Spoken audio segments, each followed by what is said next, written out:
ပနာမတူမြောင်စိတ်ကံရီတရုတ်နိုင်ငံချင်းချောက်မှုကိုပနာမသမ္မတကပယ်ချလိုက်တယ်ဆိုတဲ့သတင်းတစ်ပုဒ်ကိုတင်ဆက်ပါမယ်။အမေရိကန်သမ္မတဒေါ်နယ်ထရန့်၏ဖိအားပေးမှုကြောင့်ပနာမတူမြောင်ရှိစိတ်ကံနှစ်ခုမှာ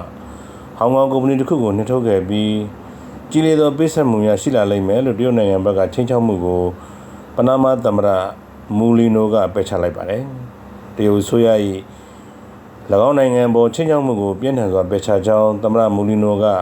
လူမှုကွန်ရက်စာမျက်နှာပေါ်မှာဖော်ပြပါတယ်။ပနာမတူမြောင်ရှိစိတ်ကမ်းတစ်ခုကိုလုပ်ကိုင်ခွင့်ပေးထားသောဟောင်ကောင်ခြေဆိုင် CK Hutchison ကုမ္ပဏီ၏လုပ်ပိုင်ခွင့်နဲ့စာချုပ်များဟာရေကန်ဥပဒေနဲ့မညီဘူးလို့ပနာမတရားရုံးချုပ်ကပယ်ချလိုက်ပါတယ်။ပနာမတူမြောင်ရှိ CK Hutchison ၏စိတ်ကမ်းလုပ်ပိုင်ခွင့်ဆုံးရှုံးသွားခြင်းသည်လက်တင်အမေရိကဒေသတွင်းရှိအမေရိကန်နှင့်တရုတ်တို့ကြားဖြစ်ပွားနေသောဩဇာလွှမ်းမိုးမှုနဲ့ကုန်သွယ်ရေးဆိုင်ရာအပြိုင်မှုကိုပြရုပ်တစ်ခုဖြစ်လာနေတယ်လို့သိရှိရပါတယ်။ Mama Voice Media ပါ